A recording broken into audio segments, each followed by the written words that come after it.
Take the therapy ball, and you probably want them on the floor if they're on the ball. I don't trust people on a ball on the table. They're gonna fall off, right? So you could put the ball under them and put them in quadruped. When that gets easy, you can take the ball away. Right, so you just put them, now again, think about the curve, so you can give them cues, because a lot of people are gonna have increased lordosis, right? So start by bracing, give them a cue on that lumbar curve, right? You can do shoulder flexion, right? Which is also strengthening their lower trap. Right, you can try to do, I usually have people just start with a slide, okay, and then see if they can lift, which I am a little shaky, so that they're not tipping, right, trying to keep their pelvis neutral, okay, so they're not opening up. So you got that. You can do both at the same time, progress them to opposite arm, opposite leg. Sideline hip abduction. Here, someone want to come? I won't do all of them. Anybody? I'll do this one. Oh, Stephanie, what's your first? So sideline hip abduction. Like I said, we could put the stabilizer cup under, like on her flank, if we wanted to also. But obviously, just like clams, so they get better at clams, you can progress to this. So, you know, bottom leg is bad for stability. The main thing, as I remind people, is you want a straight line from your ear, your shoulder, your hip, to your ankle, okay? Because most people are gonna kick forward, all right? So you just wanna kind of get them in that position, right? Tighten that core, just like you were doing with your bracing, and then lift, all right? Just like that. Try to not let that pelvis rotate forward, and you're gonna see most people already start going into some slight hip flexion. So you want to really kick it back. Yeah. That looks tough. Okay, you can give some manual cue here and assist in stability. You could feel their TA muscle, see if you can feel it contracting. Give them a manual cue there. Good job. We can do wall squats, okay? So how about if you want to try? Okay. Move some of this away so you're not leaning on yourself.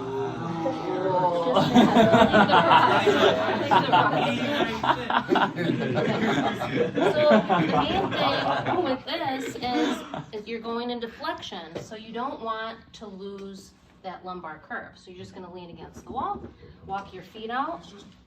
Right? We don't want the knees to go past the toes when we're doing the squat. I can look from the side to see if she's keeping that nice neutral spine. She braces, and then she's going to slide down. I need to adjust. There you go.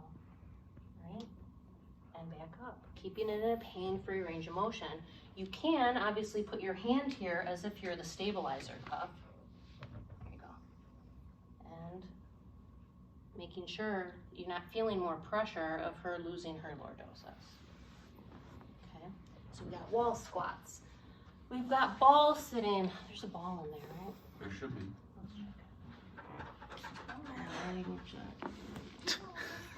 Comfy. Where did you go?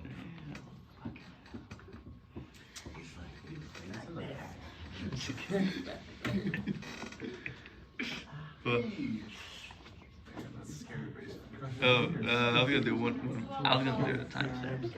Right, so we can have her, right? Especially if she has pain when sitting or limitations sitting, so go and sit on the ball. Right? Obviously for taller people, you're gonna want the bigger ball. Shorter people, the smaller ball. Okay, right? You wanna give her the feedback, keep the good curve, and then she's gonna try marching. And this is really tough. You can progress by adding ankle weights to them. She's losing her lordosis a little bit. Push forward. There you go. And she can even make the movement a little smaller for more control. Right? It's hard. Now try long arc quad. Try kicking. That's really hard. Because now you're stabilizing through that whole one side. That's tough. Good. And then you can do, if we get, check out some TheraBands there, but holding the TheraBand, doing some upper extremity PNFD too, right? Because we're kicking in a lot of these spinal extensors, our scapular muscles, okay? And then side step in. How about everyone just get up for side step in? To try it. I took a Tai Chi course. It was like a Feldenkrais, Tai Chi, and yoga class a few years ago. And the physical therapist who was teaching the Tai Chi part was like a master black belt in Tai Chi. And so he said that side stepping is one of the first things you want to master when you're doing Tai Chi. So in general, when you're doing Tai Chi, you want your knees soft, okay? Now when you're doing side stepping, you want the inside of your heel to hit the ground. Then you shift your knee and then your hip.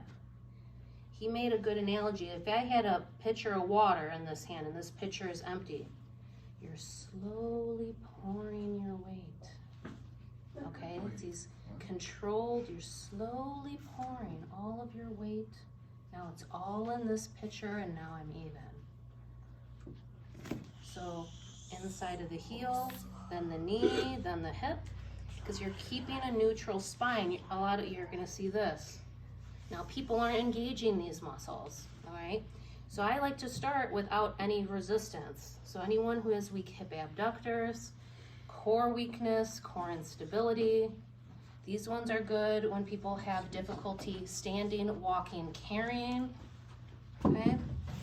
So it's harder than it looks, and then you can add a resistance band around them, okay?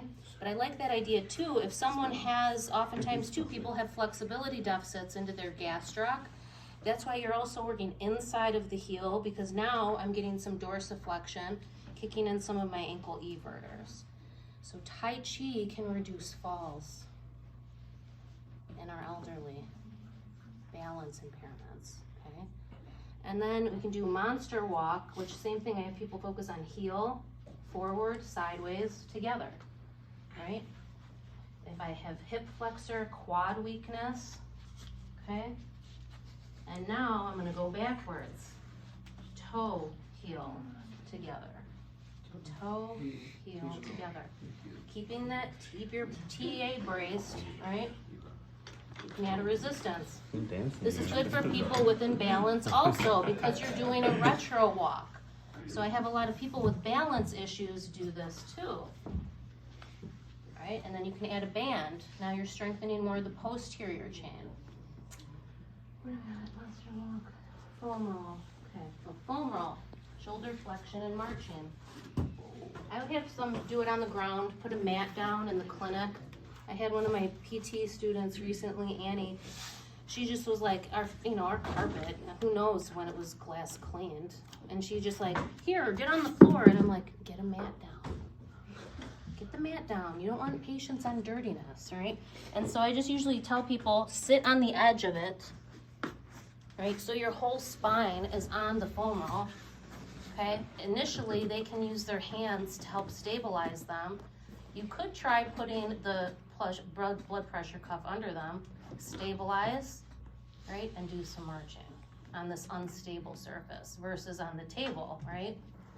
And then they get better at it. This is hard, right? Without falling off. That's why you don't want them on the table. Ah, liability. You could put a band around them and progress with marching. You could also do bent knee fallouts too. You could do PNF D2, okay, with the TheraBand and progress with that. Okay, what do we got? Some kind of ball marching. Oh yeah. So here, you want to try that? Yeah. So just put your back on the ball. Okay. Right. So now, right, he's really using all these core muscles and trying to march. Oh, that's gonna be hard. Yeah. I can't even do it. Yeah. And if it's too hard, you get more of your back on it. Yeah. So now he has a little bit more lumbar support. Yeah, it's hard. Yeah. So these are our phase 2 exercises that we're progressing them with. Yeah, that's hard. Okay. So I think that's all of those, other than, like I said, on your slide, you can do some standing shoulder extensions.